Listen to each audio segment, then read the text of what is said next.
Ma'asyiral muslimin yang dimuliakan Allah Subhanahu wa taala. Di dalam surah Al-Hasyr ayat 24, Allah Subhanahu wa taala berfirman, "Huwallahul khaliqu al-bari'u al-musawwiru lahul asmaul husna." Dialah Allah Al-Khaliq yang menciptakan, Al-Bari menyelesaikan ciptaannya, Al-Musawwir yang membentuk. Artinya 3 nama Allah Subhanahu wa taala ini proses pembuatan manusia dalam janin. Al-Khaliq, Al-Bari, Al-Musawwir. Ini 3 nama Allah menjelaskan tentang proses penciptaan manusia dalam janin. Dan kita tahu bahwa di antara kuasa Allah Subhanahu wa taala, ikhwan, Allah Subhanahu wa taala ketika menciptakan manusia itu dalam proses, tidak sekali ciptaan. Allah mengatakan wallahu khalaqakum atwarah. Dan Allah Subhanahu wa taala menciptakan kalian itu dalam tingkatan kejadian. Artinya bukan dalam satu kejadian saja. Dari ciptaan ke ciptaan, dari ciptaan ke ciptaan, dan begitu seterusnya. Barulah kemudian menjadi manusia. Kita lihat dalam hadis Abdullah ibn Mas'ud radhiyallahu an, ketika Nabi SAW menjelaskan tentang proses penciptaan manusia. Kata Nabi SAW, bahwa manusia itu dikumpulkan selama 40 hari dari segumpal air mani. Kemudian 40 hari berikutnya berubah menjadi segumpal darah. Kemudian 40 hari berikutnya menjadi segumpal daging. Baru setelah itu diutus malaikat dan ditiupkan ruh kepadanya, seraya dicatat rizkinya, amalnya, ajalnya, bahagia dan celakanya. Begitu dalam hadis Abdullah ibn Mas'ud radhiyallahu anhu. Artinya bahwa Allah menciptakan manusia itu dalam penciptaan ke penciptaan. Pertama Allah ciptakan segumpal sperma dulu. Sperma laki-laki yang masuk kepada rahim perempuan ini jumlahnya jutaan, ikhwan. Begitu kan, sampai 20 sampai 300 juta. Tapi yang satu saja kan yang jadi. Jadi dari sekitar 300 juta itu yang jadi cuma satu. Kalau yang satu ini jadi, maka yang lainnya mati dan akan menjadi makanannya. Artinya bahwa kalau seandainya Allah takdirkan nih yang 300 juta itu hidup semua jadi manusia, kira-kira Batam ini cukup nggak? Seandainya setiap satu orang ketika mengeluarkan sperma itu membuahi 300 juta per orang kali penduduk Batam ini, kira-kira cukup nggak Batam ini? Nggak akan cukup. Oke, dengan Tanjung Pinang, Sak Kepri nggak akan cukup. Artinya bahwa ketika Allah Subhanahu wa taala kemudian mengeluarkan sampai 300 juta itu yang jadi cuma satu, yaitu antum. Ini nikmat Allah Subhanahu wa taala. Berarti antum dipilih dari 300 juta itu. Nikmat kan itu ya. Nikmat. Rupanya kita pula yang dipilih dari 300 juta itu. Lah ketika Allah Subhanahu wa taala sudah memilih kita, penciptaan yang pertama dalam bentuk sperma dulu. Ini penciptaan pertama, atwar pertama. Kemudian taur yang kedua, atwar yang kedua, 40 hari berikutnya baru segumpal daging, darah dulu. Setelah itu Allah ciptakan lagi dari segumpal darah menjadi segumpal daging. Lihat, dari ciptaan ke ciptaan, dari ciptaan ke ciptaan. Itulah yang Allah katakan wallahu khalaqakum atwar. Dan Allah ciptakan kalian itu bukan dalam tingkatan kejadian satu kali saja, tapi bertingkat-tingkat. Dan ini kuasa Allah Subhanahu wa taala. Walaupun dalam hadis Abdullah ibn Mas'ud itu menjadi khilaf kapan ruh itu ditiup kepada janin. Karena biasanya janin itu di umur 40 hari saja sudah ada gerakan. Sudah ada gerakan tuh. Tanyalah ke istri antum yang hamil. Sudah ada gerakan. Kalau pamannya kita datang ke dokter kan itu ya, nanti di USG kan ada gerakan. Apakah gerakan ini maknanya ruh yang ditiupkan pada 40 hari pertama? Ataukah ruh itu ditiupkan setelah 4 bulan, artinya 40 hari ketiga. 40 hari kan gitu ya. Kalau digenapkan menjadi 4 bulan. Ada yang mengatakan bahwa di 40 hari pertama itulah ruh ditiupkan. Karena ada tajrubah. Buktinya ada gerakan di situ. Berarti hidup. Ada itu. Kalau hidup berarti ada ruhnya. Tapi ada yang mengatakan bahwa tidak, ruh itu ditiupkan oleh Allah Subhanahu wa taala lewat malaikat yang menjaga rahim itu ketika bayi berusia 44 bulan atau 40 yang ketiga. Berdasarkan zahir hadis. Ya kan, zahir hadisnya kan begitu. 40 pertama segumpal mani, 40 hari kedua segumpal darah, 40 hari ketiga segumpal daging, baru ditiupkan ruh. Berarti setelah 4 bulan baru tiupkan ruh. Dan ini yang banyak dikuatkan oleh jumhur mayoritas para ulama. Jadi ruh ditiupkan itu ketika janin berusia 4 bulan. Dari sini berlaku hukum-hukum fikih nantinya. Ya, seperti umpamanya kalau kegugurannya sebelum 4 bulan berarti bukan keguguran manusia. Ya, keguguran daging gitu saja. Tidak perlu dimandikan, tidak perlu dikafankan, tidak perlu disolatkan, tidak pula dikuburkan di kuburan kaum muslimin karena belum jadi orang. Ya, tapi kalau kegugurannya setelah itu lain lagi ceritanya. Sudah jadi orang kan gitu ya. Termasuk juga darah yang keluar. Kalau wanita keguguran di bawah 4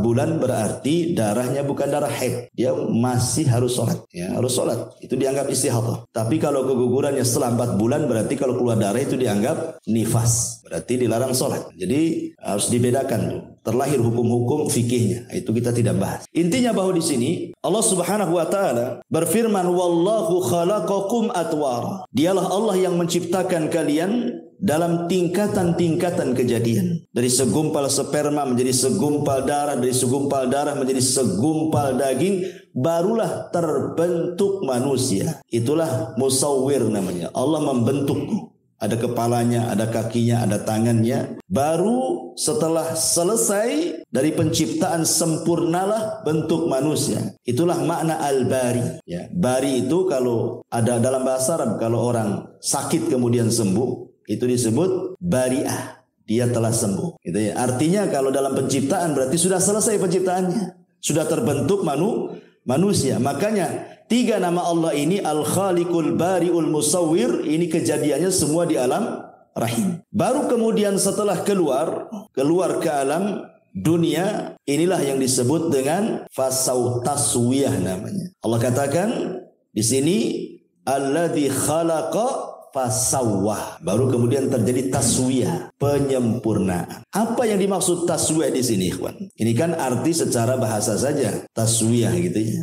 Di sini diartikan lalu menyempurnakan ciptaannya. Lalu apa makna sawwa di sini atau taswiyah di sini? Untuk memudahkan sebuah definisi, saya akan buatkan contoh saja biar antum paham. Kalau antum punya mobil, antum bangun rumah, antum punya mobil, otomatis mobil itu harus ada garasi. Kemudian antum buat garasi lebih kecil dibandingkan mobilnya. Kemudian mobilnya antum paksa ke garasi, hancur nggak rumah? Hancur. Berarti garasi itu tidak taswiyah, tidak seimbang dengan mobilnya. Harusnya kalau buat garasi kan harus lebih besar dibandingkan mobilnya. Mobilnya masuk, itulah baru taswiyah. Jadi para ulama mengatakan, jadi makna taswiyah itu ayyakuna syai' ala qadri hajatihi. Hendaklah sesuatu itu direncanakan sesuai dengan hajat kebutuhannya. Itu disebut taswiyah. Jadi kalau seandainya memasukkan, antum buat pintu rumah untuk antum masuk, enggak mungkin lah pintu itu lebih kecil dibandingkan orangnya kan itu. Harus lebih besar. Ketika kemudian pintu itu sudah pas dengan badan kita, dilonggarkan sedikit, berarti pintu itu sudah taswiyah dalam bahasa Arab. Sudah sawwah, sudah sempurna. Orang bisa masuk keluar. Lah manusia ketika keluar dari janin itu, ikhwan. Lihat bagaimana Allah Subhanahu wa taala menyempurnakan ciptaannya. Kita lihat bagaimana Allah Subhanahu wa taala samakan antara kedua tangan si bayi itu. Sama antara tangan kiri dengan tangan kanan. Panjangnya sama, jumlah jarinya sama. Tidak ada yang beda. Kemudian kakinya juga sama kan itu. Jumlah kakinya 2, panjangnya 2, jarinya juga sama, kukunya pun sama. Itu disebut taswiyah namanya, penyempurnaan. Begitu juga kedua matanya. Maksudnya kita bicara bayi sehat ya. Jangan pula bicara tentang bayi sakit ya. Bayi cacat itu kan keluar daripada keumuman bayi, karena umumnya bayi keluar sehat. Kedua matanya sama, kedua bahunya sama, tidak singsul sebelah gitu ya. Dan begitu seterusnya. Itu makna daripada sawwah namanya ya. Alladzi khalaqa fasawwah. Allah seimbangkan. Allah seimbangkan dengan hajatnya manusia tuh. Ma'asyiral muslimin yang dimuliakan Allah Azza wa Jalla. Baik kita rinci coba. Allah mengatakan dalam Al-Quran, wa fi anfusikum afala tubsirun. Dalam diri kalian itu ada tanda-tanda kuasa Allah dalam bentuk taswiyah Allah ketika menciptakan manusia. Allah buat sempurna, seimbang manusia itu untuk kemaslahatan kita semuanya. Kita lihat saja, mungkin Pak Jul ya orang kesehatan kan paham. Kalau kaki saja itu tidak sama panjangnya, berarti ada masalah tuh. Ya, maka harus dikeretak abal-abal apa namanya, supaya sama kan. Kalau tidak sama kan berarti badan ini ada masalah. Ya ada masalah. Kalau tidak sama panjangnya itu ada masalah dengan badan dia. Kenapa? Karena Allah menciptakan manusia itu taswiyah. Kalau ada panjang sedikit, masalah tuh dengan badan dia. Karena Allah tidak menciptakan seperti itu. Berarti orang ini harus dibenerin tuh. Lah ini kuasa siapa? Kuasa Allah. Allah Subhanahu wa taala menciptakan manusia itu dalam kondisi betul-betul sehat. Dialah yang membuat sakit. Tapi ketika Allah menciptakan manusia tidak seperti itu. Semua sama. Dan itu kuasa Allah Subhanahu wa taala. Kemudian letak-letaknya juga luar biasa. Kenapa kemudian mata lebih tinggi dibandingkan hidung? Kemudian hidung lebih tinggi dibandingkan mulut, coba. Apa hikmahnya? Anda bisa bayangkan kalau mata lebih rendah dibandingkan mulut. Mulut di atas, mata pula ganti mulut. Kira-kira bentuknya kayak apa? Karena dalam wajah itu kan ada 3 pengetahuan. Pertama, ilmu tentang warna dan bentuk. Ilmu tentang warna dan bentuk. Dan itu hanya ada pada pandangan. Pandangan yang bisa melihat warna, pandangan yang bisa melihat bentuk. Dan ketika memandang harus tinggi supaya kelihatan. Ya. Kalau mata di bawah nggak nampak tuh, makanya diletakkan di ketinggian kan. Karena fungsinya memandang. Memandang warna-warna, memandang bentuk-bentuk tuh. Kemudian yang kedua ada namanya ilmu penciuman. Setelah pandangan, tentu penciuman dulu. Dan itu hanya bisa dilakukan oleh hidung. Maka diletakkan hidung. Baru di bawahnya ilmu at-ta'mi. Ilmu at-ta'mi itu merasakan sesuatu. Manisnya, pahitnya, dan begitu seterusnya. Makanya Allah letakkan betul-betul sesuai dengan letaknya. Mata di sini, hidung di sini, kemudian mulut di sini. Kemudian bentuknya coba. Coba kelopak mata ini, ikhwan. Ini kan tipis ya. Kelopak mata kita ini tipis. Tapi bibir kita ini tebal. Kita balik seandainya. Yang tipis di sini, yang tebal pula di sini. Kira-kira antum bisa berkedip? Kalau seandainya di kelopak mata itu setebal bibir, gak bisa antum berkedip. Makanya Allah Subhanahu wa taala buat tipis tuh di sini kelopak mata itu, kulitnya. Dan bibir ini dibuat tebal supaya bisa bicara. Begitulah Allah Subhanahu wa taala betul-betul gitu ya. Taswiyah itu mensejajarkan. Termasuk juga gigi kan, gerham sebelah kiri, gerham sebelah kanan, atas bawah, betul-betul seimbang. Coba kalau seandainya yang atas besar, sebelah kanan, sebelah kiri kecil, macam mana kita mau ngunyah? Tidak bisa. Jadi ini kuasa semua, kuasa Allah Subhanahu wa taala yang memang Allah Subhanahu wa taala sudah buat sedemikian rupa. Makanya Allah mengatakan laqad khalaqnal insana fi ahsani taqwim.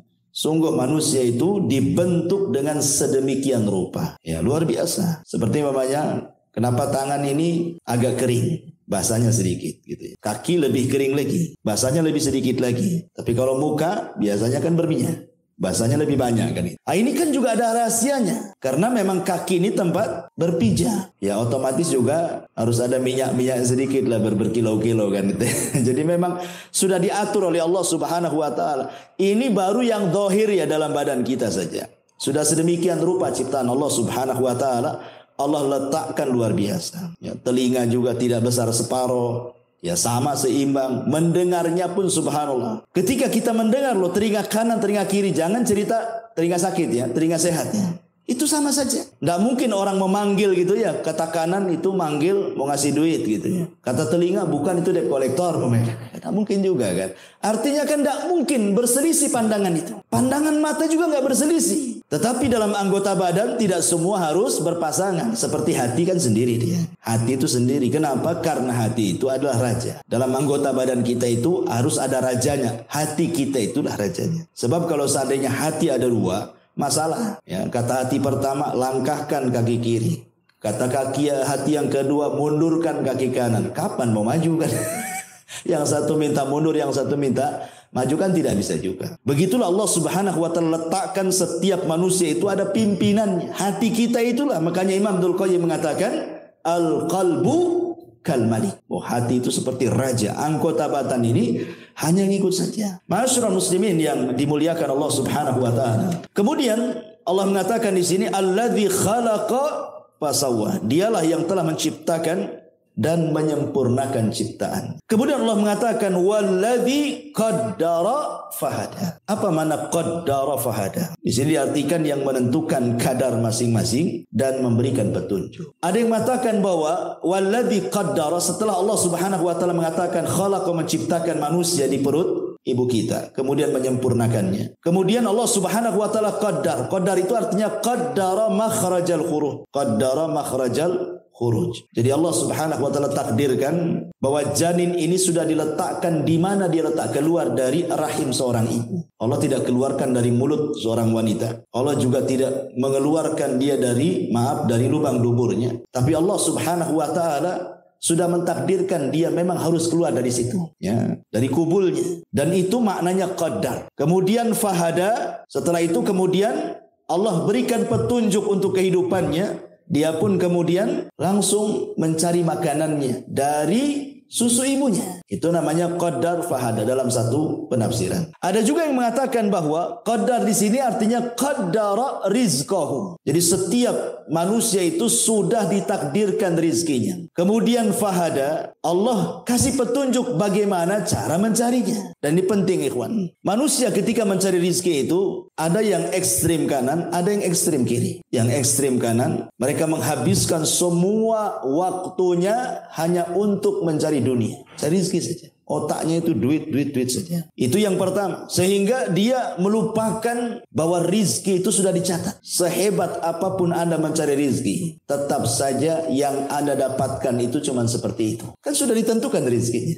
Gak mungkin bertambah, ya gak mungkin berkurang. Artinya bahwa kalau kita paham bahwa rizki itu tidak mungkin bertambah, tidak mungkin berkurang, lah ngapain ngoyoh-ngoyoh gitu maksudnya. Pikiran kita ke uang terus gitu ya, malam siang seolah-olah tidak ada waktu kecuali duit saja. Padahal yang didapati pun sesuai dengan yang dicatat Allah saja. Ini ekstrim ini. Betul-betul dia hatinya hanya dunia saja.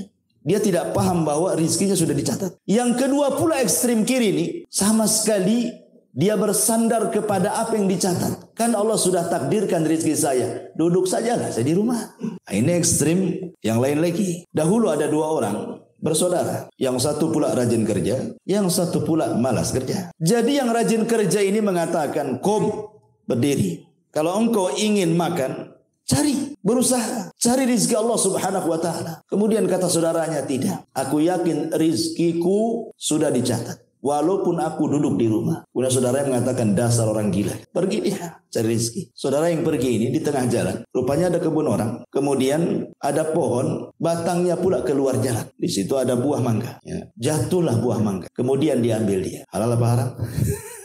Ini kan sudah di luar kebun nih, udah ke jalan kan ini. Intinya diambil lah, jangan cerita halal dulu, haram dulu. Diambil, kemudian ketika mau dimakan, teringat pula saudaranya. Dasar orang gila katanya. Akhirnya dia terpikir, balik lagi dia. Kemudian dilempar mangga itu, makan. Tapi setelah itu berdiri, cari kau uang supaya kau bisa makan. Kata dia, tunggu dulu, saya makan dulu. Ini rezeki saya kan.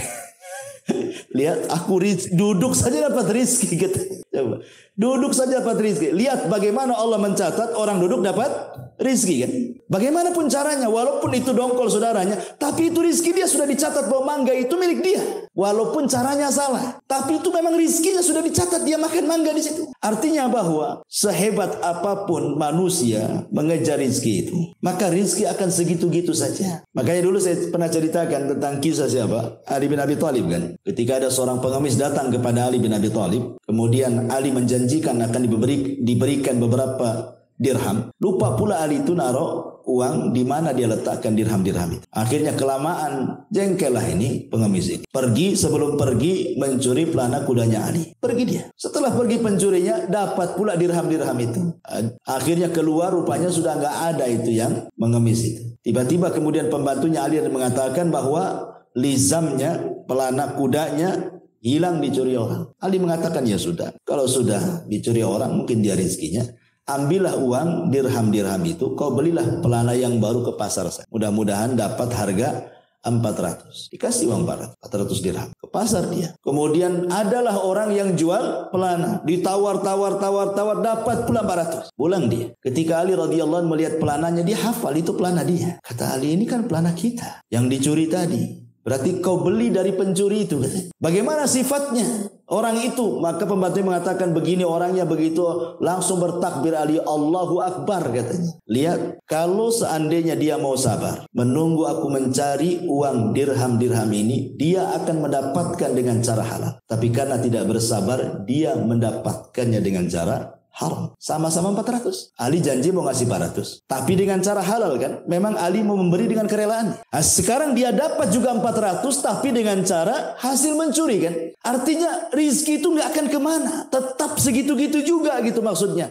Anda mau cari dengan cara halal, Anda mau cari dengan cara haram, tetap segitu. Lalu buat apa berdusta untuk mencari rizki? Coba. Buat apa kemudian orang menipu untuk mencari rizki? Toh juga ujung-ujungnya juga segitu, tidak lebih dari yang dicatat oleh Allah Subhanahu wa taala. Nah, dari sini maka artinya qaddara rizqahu fahadalahu tariqar rizki. Artinya qaddara di sini artinya Allah takdirkan rizkinya dan Allah Subhanahu wa taala berikan petunjuk bagaimana cara mencarinya. Bagaimana cara mencarinya? Rizki Allah itu banyak. Di mana-mana. Hanya orang malas saja yang kemudian merasa sulit untuk mendapatkan rizki. Sampai begini, kawan. Ada satu kisah. Ada seorang bahasa namanya Al-Imam Al-Asma'i rahimahullahu ta'ala. Dia hidup di masa kerajaan Abbasiyah. Jadi Al-Asma'i ini suatu ketika dia safar. Karena Al-Asma'i itu kan memang suka safar. Belajar dari mana-mana negeri. Begitulah. Zaman dulu kan rihlahnya para ulama kan seperti itu. Dari negeri ke negeri cari ulama belajar. Jadi suatu ketika Al-Asma'i ini ketika berjalan di padang pasir.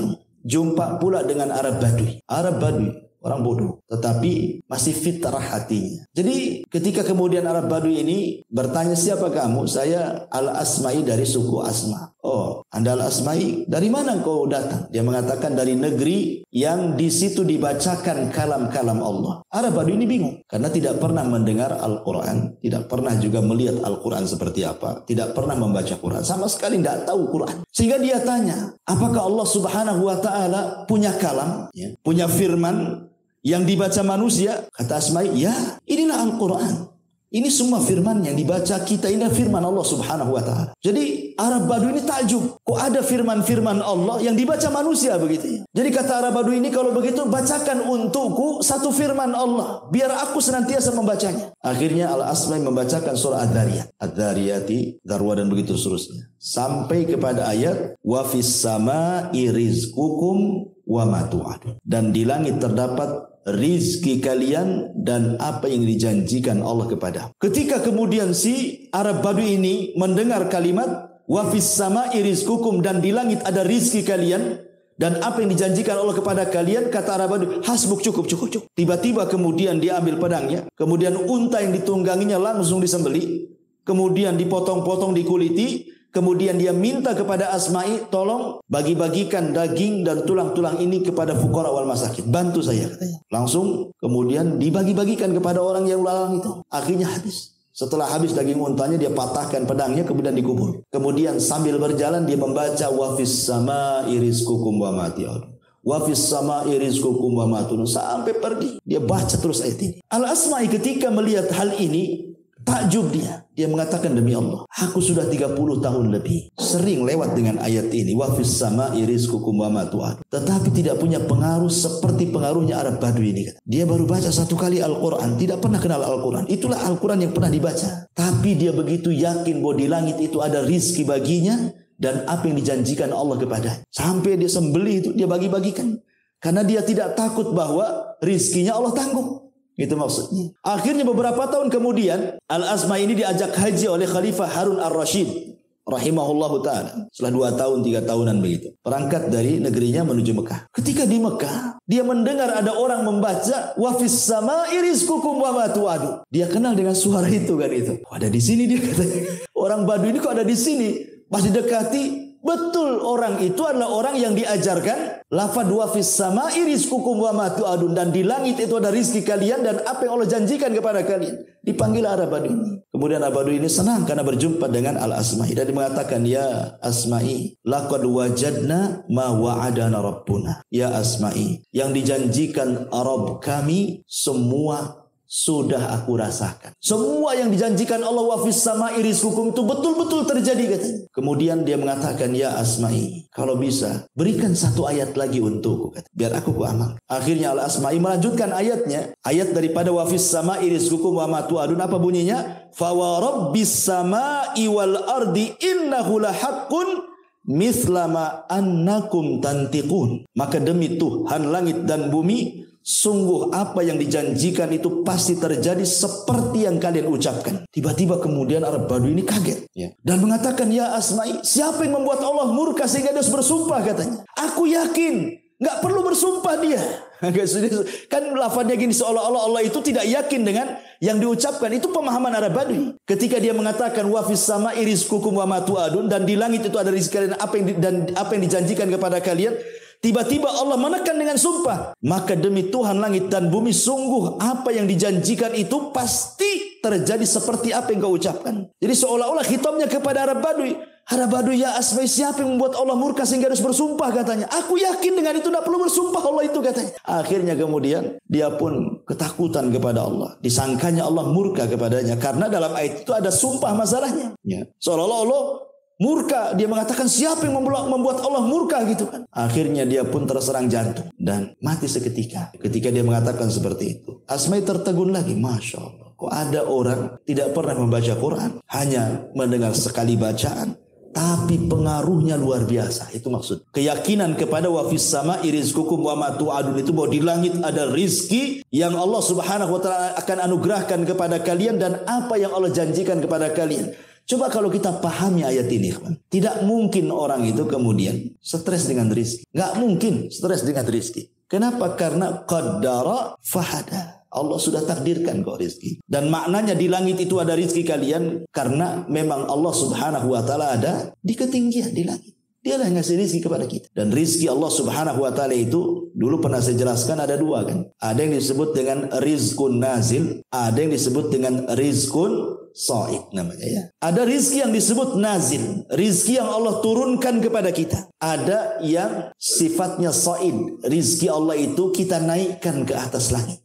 Jadi ada yang turun dari langit, ada yang kita naikkan ke langit. Adapun rizki yang turun, ya apa yang kita makan, apa yang kita minum, apa yang kita tempati, itu semua rizki yang Allah berikan dari langit. Adapun rizki yang kita naikkan ke langit, itulah amal-amal soleh kita. Kalau kita bangun masjid, nanti dibangun satu istana di sorga. Kalau kita membaca subhanallah bihamdihi, Allah satu tanam pokok kurma di sorga. Itulah amal soleh kita. Jadi rizki yang naik itu adalah rizki yang disimpan oleh kita, yang kelak kita rasakan kalau kita masuk sorga. Itu maksudnya. Atau lebih senangnya lagi mungkin bahasanya, rizki yang naik itu ada dalam masjid, rizki yang turun dari langit itu ada di luar masjid. Dahulu di zaman Rasul, ketika Nabi SAW melaksanakan sholat Jumat pertama, dan jumlahnya 40 orang, dari sini madhab Syafi'i mengatakan bahwa sholat Jumat itu harus 40 orang minimalnya. Karena pertama kali sholat Jumat itu jumlahnya 40. Di tengah-tengah Nabi SAW sedang khutbah Jumat, datang kafilah dagang dari Syam. Lah orang-orang ini yang sedang sholat, yang sedang mendengarkan khutbah bubar, separuhnya bubar. 20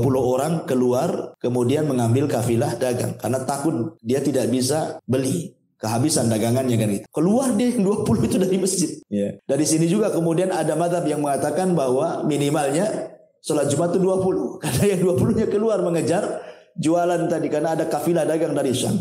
Dari sinilah Allah Subhanahu wa taala turunkan ayat, kan. Turunkan ayat surah Al-Jum'ah. Wa idza ra'au tijaratan aw lahwan infaddu ilaiha wa tarakuka qa'ima. Qul ma indallahi khairun minal lahwi wa minat tijarah wallahu khairu razikin. Dan apabila mereka melihat perdagangan atau permainan, mereka pun berpaling darinya. Dan mereka meninggalkan engkau, wahai Muhammad, dalam kondisi engkau berkhutbah berdiri.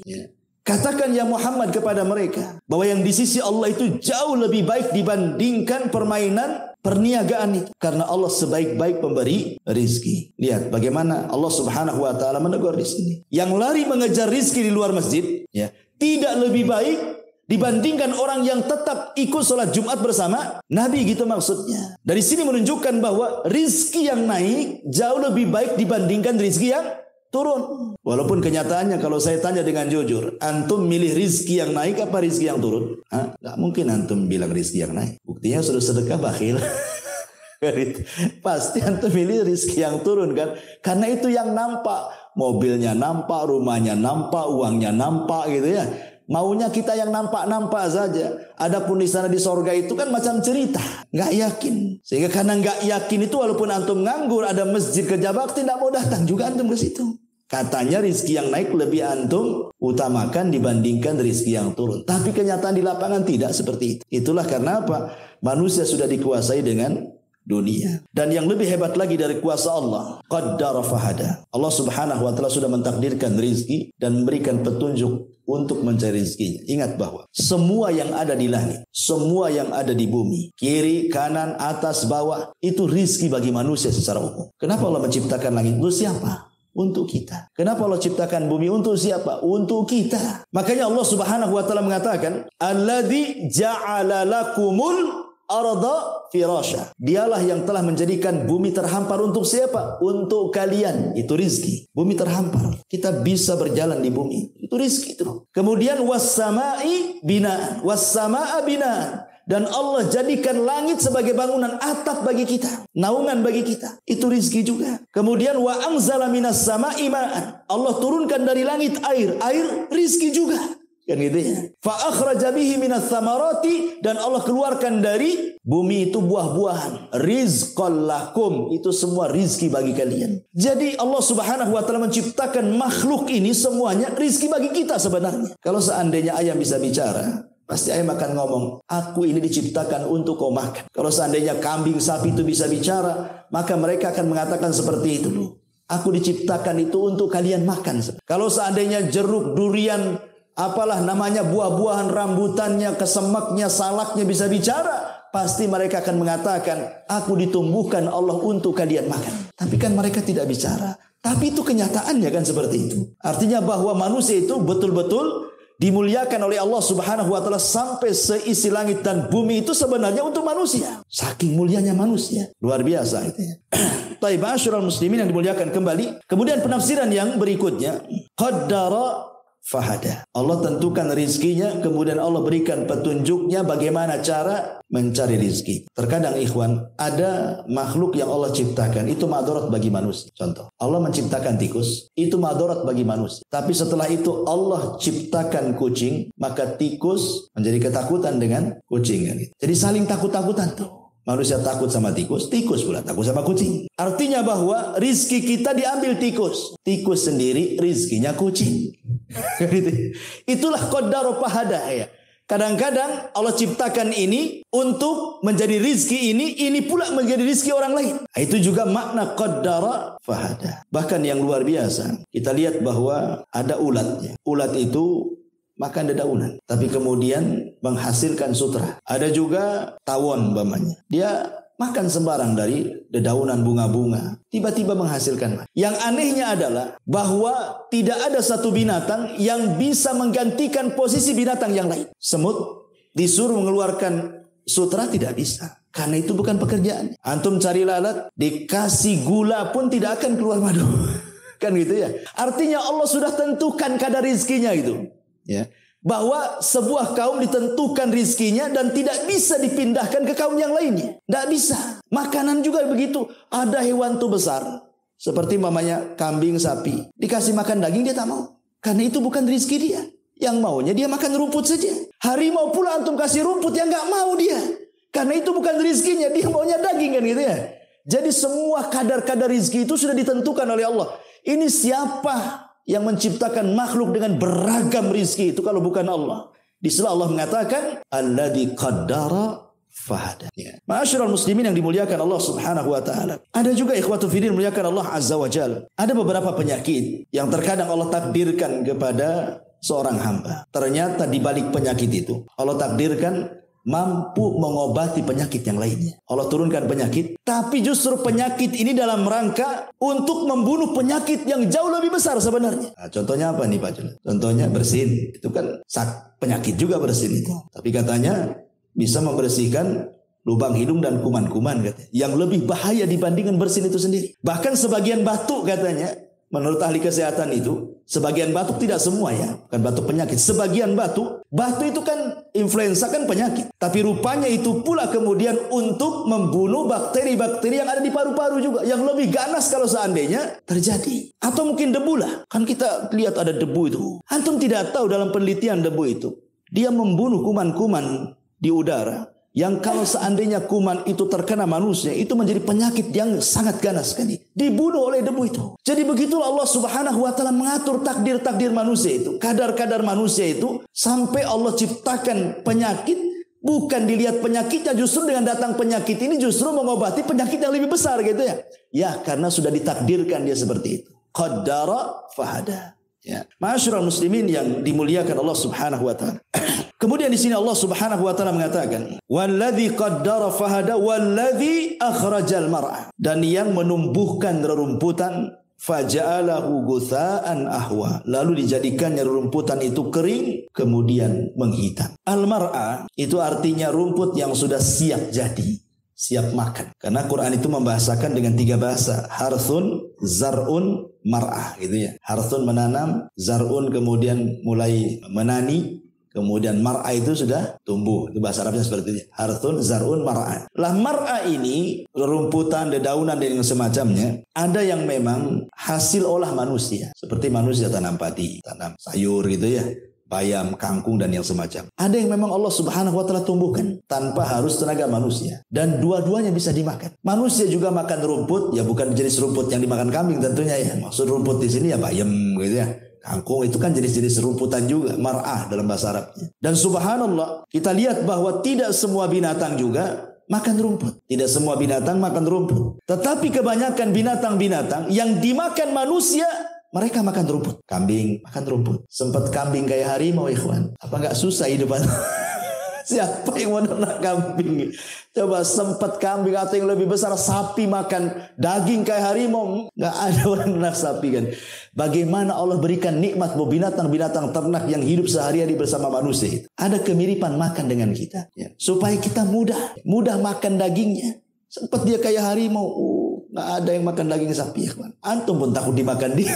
Kan itu ya. Bagaimana Allah Subhanahu wa taala memberikan nikmat yang luar biasa. Ma'asyiral muslimin yang dimuliakan Allah Azza wa. Kemudian Allah mengatakan, "Walladzi akhrajal mar'a." Dialah yang menumbuhkan mar'a. Dialah yang menumbuhkan segala sesuatu itu yang menumbuhkan Allah. Segala sesuatu yang menciptakan Allah. Dia khalaq. Tumbuh itu menumbuhkan karena ada seorang dokter, orang yang sudah titel doktor di Amerika. Kita tahu bahwa dia mau eksperimen soal menetaskan telur di sebuah kotak, kemudian dikasih listrik dengan suhu sekian. Kita tahu bahwa lihat ayam ketika mengerami telur. Ayam ketika mengerami telur kan kadang-kadang dia ngerami, kadang-kadang dia pergi. Nanti dibalik tuh sama ayam tuh telur itu. Nggak dalam satu posisi kan.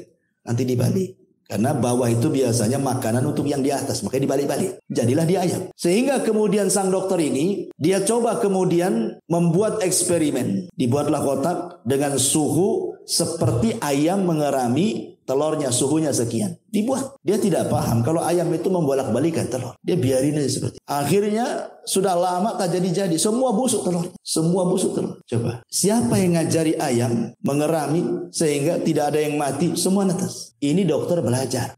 Dia sekolah namanya titel dokter. Artinya kan dari SD, SMP, SMA, S1, S2 dokter kan begitu kan. Dia tidak bisa menetaskan telur. Ayam tidak belajar SD, SMP, SMA. Nggak ada.